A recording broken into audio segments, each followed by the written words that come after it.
Good evening and welcome to Poland Daily. My name is Natalia Moczulska and this is the news. 205 days of the Russian invasion of Ukraine.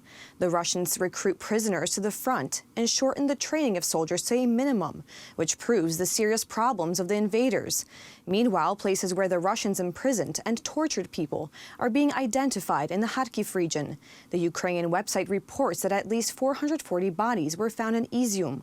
Today, exhumations began there and our camera crew was at the site. The long list of Russian war crimes is expanding. The front line moves to the east, revealing the next places of execution and graves. The mass grave near Izium in a small forest was discovered 3 days ago. Exhumation proceeded today. Bodies in varying degrees of decomposition are being pulled from individual graves and from such a large mass grave. I saw this with my own eyes, and we filmed a person who had his hands tied and several gunshot wounds to the back of his head, among other things. The corpse of a child was extracted from there with his hands tied behind his back. We are in the torture chamber in the city of Izium. I draw your attention to the fact that this is a small room. Linoleum is spread on the floor and is easy to wash, so that there are no traces of blood. This torture plant was arranged in the basement next to private houses. The victims of torture were both men and women. We have the testimony of many people that this is where the interrogations took place.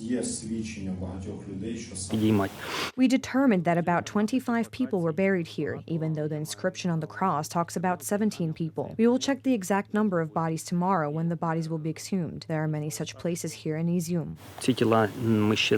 450 graves, only one of the mass graves discovered near Izium. For months, a rampant terror, violence, torture, and mass murders were in the occupied territories. Anyone else wants to freeze the war instead of sending tanks? We have no right to leave people alone with the evil. According to the Ukrainian Ministry of Internal Affairs, in the liberated areas of the Kharkiv region, there are many places where the Russians kept and abused not only Ukrainians, but also foreigners in Balaklia or Volchansk. We are now documenting all these traces of war crimes. Experience from Bucha shows that the most terrible crimes will be detected only after some time.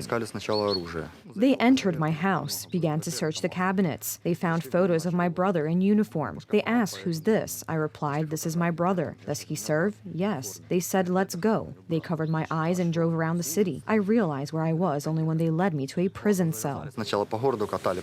Today, the Operational Command South, in an official announcement, said that Russians could commit another war crime in the coming days. The inhabitants of the occupied towns were recommended to remain at home from the 17th to 20th of September. We want the world to know what is really going on and what the Russian occupation in Bucha, Mariupol, and in other places led to. Russia leaves death everywhere and must be held responsible. The world must draw appropriate consequences for Russia, adequate to war crimes. Yesterday, the head of the European Commission visited Kiev. This is the third visit of Ursula von der Leyen to the capital of Ukraine since the beginning of the invasion. During the meeting with President Zelensky, she announced the transfer of 100 million euros of aid for renovation and reconstruction of destroyed schools. The main focus right now is on supporting Ukraine financially with the military capabilities Ukraine needs. And we see now that the sanctions have a deep effect in the Russian. U.S. Secretary of State Antony Blinken announced another military assistance package for Ukraine. It is about HIMARS rocket systems and guided artillery shells of 105 and 155 millimeters caliber. The 21st package of American military assistance for Ukraine is $600 million. This support is not enough for the Ukrainians to succeed. Tanks, armored vehicles, and helicopters are key to the victory of Ukraine.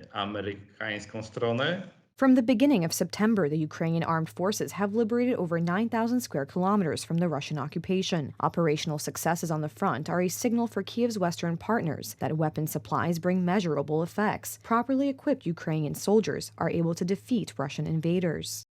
The heads of Polish and Lithuanian governments, Mateusz Morawiecki and Ingrida Šimonytė, conducted Polish-Lithuanian intergovernmental consultations. Prime Minister Morawiecki was hosted by President Gitanas Nausėda. The main topics of the talks were security issues, including energy security and the situation in Ukraine. Bardzo często przestrzegaliśmy naszych. We have very often warned our Western partners about the risks, about the concessions that come with an aggressive Russian policy. There were political forces in both Poland and Lithuania that also resonated with this policy that was present in Western Europe.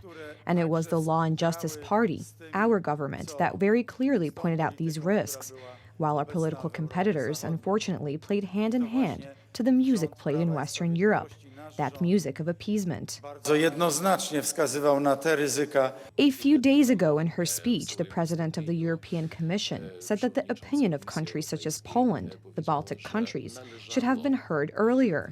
This is insufficient, not only so that the mistakes that were made previously can be taken into account, but also very deliberately to strive and work so that the consequences of those mistakes are corrected as soon as possible. Mourning ceremonies are underway following the death of Britain's Queen Elizabeth II. The coffin containing the body of the late monarch remains on display at the Palace of Westminster, where until Monday morning, the day of the funeral, it will be possible to walk past it to pay tribute. Before that, however, you have to spend several dozen hours in the queue, at night and in the rain. Former British soccer star David Beckham was one among many waiting to pay Queen Elizabeth II tribute. Well, she's just unique, wonderful, and we love her, and it's been like losing a family member. So it's just been it's wonderful. So we don't regret any minute of it, do we? And we've got another 2 hours to go apparently, but we'll do it. I don't know, no sensation on my knees at all or legs, but it's been fine. You know, most of the people have been lovely, and we've had quite a nice time. Really. There was a part up there where it was, the traffic had stopped for an hour and a half, but there was people singing, and generally people just get on with it, deal with it. We're good at queuing. We're very good at queuing. I think to be a part of history, and for her when she's older, for me to tell her that she was here. She won't remember it, but for me to say you were here and part of this. So we're shattered, but yeah, it's all worth it, all worth it. So yeah, I just can't wait to get in and just say my last goodbye now on home soil. David Beckham said everyone was there to celebrate the Queen, describing the experience in the queue as special. To be honest, it's what we all envisioned. You know, we all want to be here together. We all want to experience something where we celebrate the amazing life of our Queen. And I think something like this today is meant to be shared together. So the fact that we've been here, we're eating Pringles, we're eating sherbet lemons, we're eating sandwiches, having coffee, so donuts as well. David Beckham said he had joined the queue at around 2:15 a.m. Beckham, who met the Queen several times during her 70-year reign, looked tearful as he waited to file past her coffin. Stopping to pay his respects by the coffin at around 3:25 p.m., he bowed his head and closed his eyes momentarily.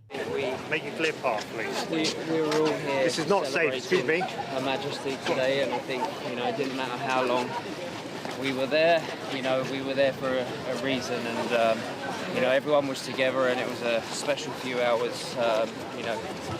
Saying our goodbyes. Yeah. What went through your mind when you were stood there next to the coffin? It's quite a moment, isn't it?